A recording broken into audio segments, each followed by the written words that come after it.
capitalism breeds fascism. Now, this is a very stark and direct statement to make, and it was one that certainly offended a lot of people. But if you look at history and you look at the social and economic conditions that cause a fascist regime to rise, you can see that it's true. Fascism often comes to power through democratic processes, and whilst people will obviously not overtly vote for someone who is fascist, and openly call themselves fascist normally, it's easy to persuade people and persuade your voters when you have dire economic constraints, and it's easier to suspend otherwise moral and normal thought processes to help your own situation. So you look at the way that capitalism exploits workers and takes jobs away from people and leaves them in dire situations due to their lack of economic income, and you can see how people get placed into dire situations where they need to vote for people who would otherwise be out of contention, but have been allowed to be accepted as a potential option because of the situation they're in. So, if you lose Nazi Germany, for instance, the Nazis rose to power through many things, the feeling of nationalist content with the state of Germany, but also they used the Great Depression to their advantage. When millions of Germans were made unemployed and put into extreme poverty, to the point where they had a hyperinflated economy where money was worthless and millions were starving every day, a person who comes and tells you that German pride can be restored if we focus on our own identity, and that if you give the control of everything to the state and allow them to persecute unwanted people to play into their own ideas around nationality and identity, then you will win a lot of people over, as the Nazis did. Now, it's worth pointing out that the Nazis actually had to remove two parties to even win their election. But the fact they were able to gain a sizable amount of support in Germany and can take control of the country through an election, even if it was rigged,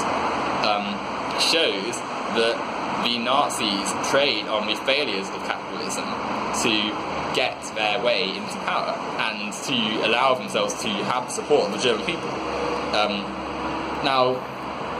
people look at the Nazis and say, oh, well, they have socialist in the name, therefore they're socialists, and this is just inherently false. While socialism believes that class should be equalised and that we should restore power to the workers and remove the class barriers and class difference between them, the National Socialist brand thinks that the national identity and national class should be what should be emphasised, and thus the German and Aryan master race is what needs to be liberated from their supposed oppressors in the face of inferior races and Jews and Serbs and so forth. Hitler even said that his party could have been called the National Liberals because they used the idea of socialism, removed the actual class theory and points raised by Bolsheviks and Marxists prior to this, and used it to manipulate the German people. And in fact, the core tenets of Marxism and the likes of Trotsky, who were composing class theory, were dehumanised and ridiculed by the Nazis because they saw them as inferior. And indeed, fascism holds no real left-wing values at all. It's very much a product of right-wing ideology because it believes in using capitalism to the advantages of the state, and thus prohibiting workers' rights, prohibiting the rights of the people for the benefit of the elite, and tricking people and conning them into subjecting themselves to this on the basis that they can elevate their own race and their own ideology above the supposed inferior ones. But coming on to the central point, capitalism breeds the far right in any country that it subjects itself to, because it allows people to have their views on why society is unfair corrupted by the far right. So, again, when you place millions of workers with poor healthcare, unequal education, very low and poor social mobility, and in poverty-stricken areas, as you see in many areas across the West, you allow the lack of contemporary criticism of the system to manifest in race tensions, criticism of freedoms, and other discriminative identities and ideologies that otherwise would be rejected by these very much normal people, but are accepted, even unwittingly, because of the dire situation we find themselves in. So you look at the rise of UKIP and the BNP a few years back in Britain, my country. And that shows that when you create a massive economic burden on society in the form of capitalism and then do nothing to address it,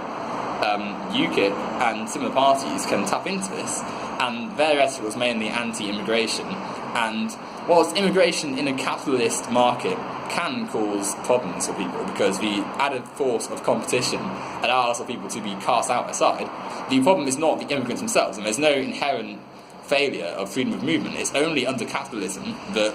more people becomes a problem, and as a result you end up with Muslims and immigrants being demonised by the far right, and thus leading to hostility and anti-immigrant vibes coming from a lot of people in the country because of the far right tapping into it. Now, thankfully, UKIP are not in power, but the Conservatives and their increasing lurch to the right are, and it's something that should worry us because their increasing tendencies towards totalitarian and far right ideology, such as the increased surveillance of state, the increasing of the free market in the health service and in education, and the lowering of taxation to enhance the elite, are very much things that we would see in a fascist ideology, and we need to fight this. It's even more apparent in the US at the moment because of Trump, and regardless of what you think of Trump himself, there's no question that his government is increasingly far right, and there are people in the administration that hold nationalist, fascist views. The fact that they have such overwhelming support from the KKK, Stormfront, and other similar far-right figures shows there is an inherent streak of fascism in the government. And through their policies, like casting certain members of society as inferior, through their actions, perhaps they don't necessarily have to explicitly state it to be in belief of those views, shows that there is fascist tendencies in the state. They're already taking actions against groups in society, such as the media, such as education, such as immigrants, and casting them as un-American or enemies of the people, which is the exact rhetoric which the Nazis used in Germany. And it's been caused by capitalism again. The lack of addressing of anyone in American contemporary politics for years on capitalism has allowed a huge voter dissatisfaction with the mainstream politics and the politics of liberal capitalism to manifest. Hence why Hillary Clinton was viewed with contempt by so many people. She was very much a figure of neoliberal capitalism, and whilst we may not have called it that, maybe lots of people who voted for Trump did not see it as capitalism at all. They identified the problem with the system. They saw the inherent failures of the Democrats and Republicans to create a fair version of the system of capitalism, and thus voted for a person who was telling them to reject the system, reject the norms, and ultimately go for his brand of politics. And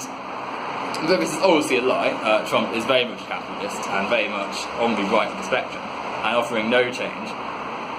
no positive change anyway. His message in the election won lots of people over because it promised change. And whether you... and obviously Trump is a terrible person, but you can't deny that his messages of anti-establishment, anti-normalisation of capitalism worked for millions of people. Also, why Bernie Sanders was so popular too, because his brand of politics was also a rejection of mainstream Democrat ideology, and thus would have done well in an election because he would have won over millions of disenfranchised voters.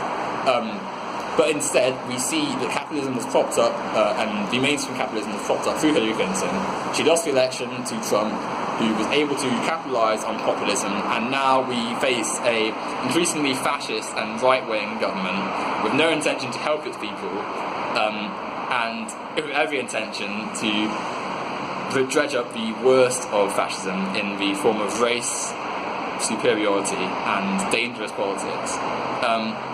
And this ultimately stems from the conditions caused by capitalism to leave millions of people feeling as though they had to turn to someone like Trump. I mean, it's fairly obvious that people can see the inherent flaws of Trump, but they're happy to, or maybe not happy, but they're willing to ignore some of them because of the potential for change that they feel that Trump can deliver. And whilst we have a capitalist system, we see our morals being compromised to help ourselves, because inherently in capitalism, you want to be self-protecting. You're encouraged to look after yourself and be individualistic, and that leads to the decline of society and the rise of fascism. And ultimately, whilst we continue to have capitalism, we will always see the circling nature of fascism and right-wing politics.